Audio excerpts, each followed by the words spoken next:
Hello বন্ধুরা, আমি অনেক দিন পর একটা লং ভিডিও নিয়ে আপনাদের সামনে চলে এসেছি।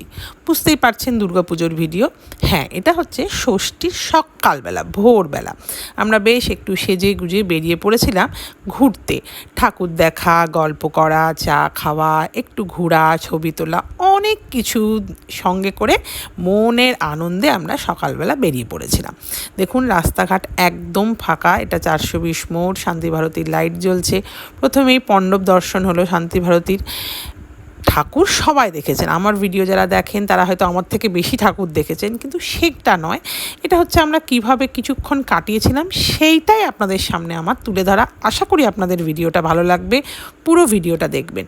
দেখুন সকালবেলা সূর্য বাঁধ থেকে অদ্ভুত সুন্দর লাগছে, কিন্তু এইটুকুই ঠিক আছে।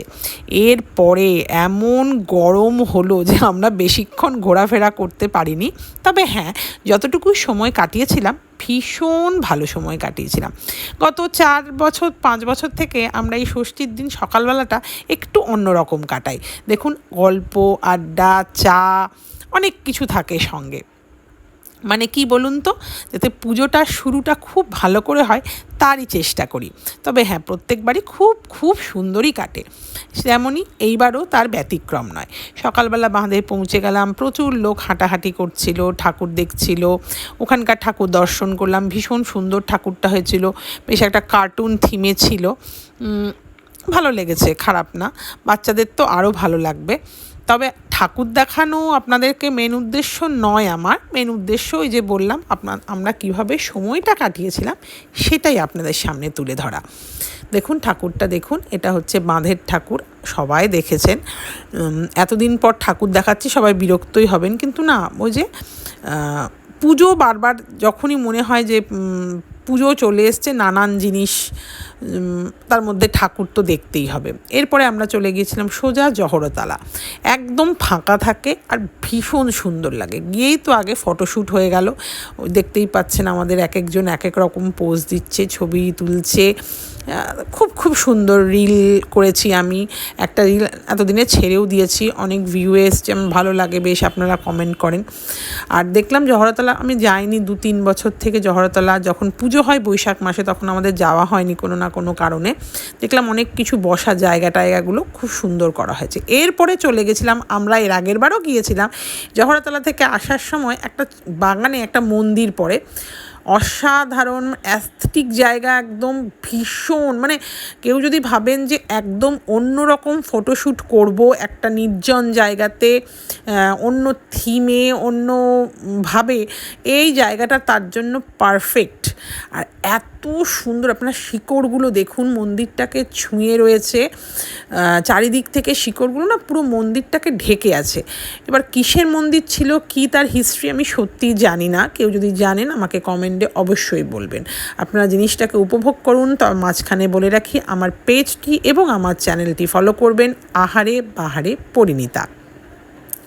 আর হ্যাঁ, কমেন্ট করবেন, আপনারা কমেন্ট করেন এখন, আমার ভীষণ ভালো লাগে। এই কথাটা আমি কেন বারবার বলি, সবাই বলেন আপনি তো প্রতিবারই বলেন, কিন্তু না, এই যে আপনাদের ছোট কমেন্টই ভালো লেগেছে বা এটা করলে ভালো হয়, প্লিজ কমেন্ট করে জানাবেন। এরপরে আমরা চলে গিয়েছিলাম হিন্দি স্কুলের মানে কল্যাণ সমিতির ঠাকুর দেখতে। মায়ের প্রতিমা এত সুন্দর হয় এখানে প্রত্যেকবারই, এর বলা বাহুল্য, এর বলে মানে কিছু করা যাবে না। ডেকোরেশনও খুব সুন্দর হয়েছিল সকালবেলা তো, কিন্তু তখন খুব গরম লাগছিল। এরপরে আমরা চলে গিয়েছিলাম সামনের যেটা বালাজি মন্দির করেছিল